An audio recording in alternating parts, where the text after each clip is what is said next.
Ward number 30માં Sachin તેમજ સચિન જેઆઈડીસીમાં બરફ factory, Ishwarnagar, Shivnagar, Paligam, સુડા સેક્ટરમાં રહેતા હજારોની સંખ્યામાં પ્રાંતિયો પર આવી હાલતમાં રહેવા મજબૂર છે.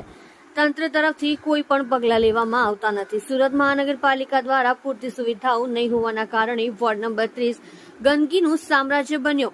એક તરફ સુરત મહાનગરપાલિકા સ્વચ્છતા અભિયાનમાં સમગ્ર દેશમાં પ્રથમ ક્રમ મેળવી સુરતને સ્માર્ટ અને ક્લીન સિટીનો એવોર્ડ મેળવ્યો છે, ત્યારે બીજી તરફ આજ સુરત સિટીના છેવાડે એવા આવેલા સચિન વિસ્તારના વોર્ડ નંબર 30માં જાણે સુરત મહાનગરપાલિકા દ્વારા સ્વચ્છતા રાખવા અને પ્રાથમિક સુવિધા આપવા આંખાડા કાન કરી રહ્યા હોવાનું જાણવા મળી રહ્યું છે.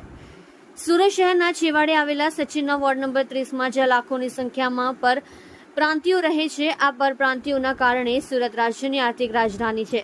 સુરત ઉદ્યોગ ધમધમી રહ્યા છે, છતાં પરપ્રાંતીય વિસ્તારમાં સુરત મહાનગરપાલિકા દ્વારા યોગ્ય સાફ સફાઈ કરવામાં આવતી નથી, જેના કારણે લાખોની સંખ્યામાં રહેતા મજૂર વર્ગ કામદારો ગંદકીમાં રહેવા મજબૂર બન્યા છે. હાલ ચોમાસાની ઋતુ ચાલી રહી છે. વરસાદ પડવાના કારણે રોગચાળો ફેલાવાની શક્યતા વધતી હોય છે.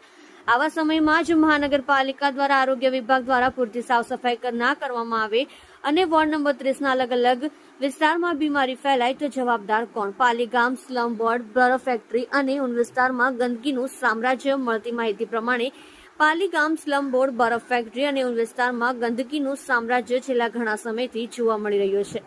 આ વિસ્તારમાં સાફ સફાઈ કરવામાં સુરત મહાનગરપાલિકા નિષ્ફળ સાબિત થઈ હોય તેમ લાગી રહ્યું છે. આ વિસ્તારમાં યોગ્ય સાફ સફાઈ કરવા માટે યોગ્ય સફાઈ મશીન નથી, સંસાધનો નથી અને ઓછી સંખ્યામાં સફાઈ કર્મી હોવાના કારણે સાફ સફાઈ થતું નથી. જેસીબી, ટ્રેક્ટર જેવા મશીનો નહીં હોવાના કારણે સાફ સફાઈ નથી થતી, જેના કારણે આવા વિસ્તારમાં સૌથી વધુ રોગચાળો ફેલાવાની ભીતિ હોય છે.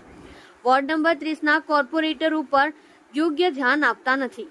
જ્યારે ચૂંટણી આવતી હોય છે ત્યારે પક્ષ હોય કે વિપક્ષ બંને પક્ષના ઉમેદવારો મતદારોના મત મેળવવા મોટી મોટી વાતો કરતા હોય છે, લોભામણી વાતો કરતા હોય છે અને જ્યારે ચૂંટણી જીતી જાય છે ત્યારે 5 વર્ષ માટે વિસ્તારમાં શું વિકાસ કરવો છે, શું સમસ્યા છે એની સમીક્ષા પણ નથી કરતા.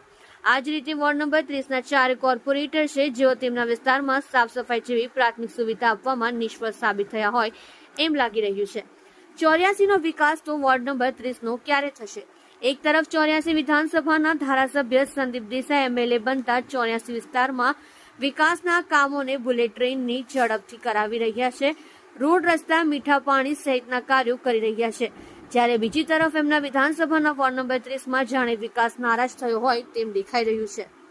આપ જોઈ રહ્યા છો સોમવાર time news channel, bureau report, Surat.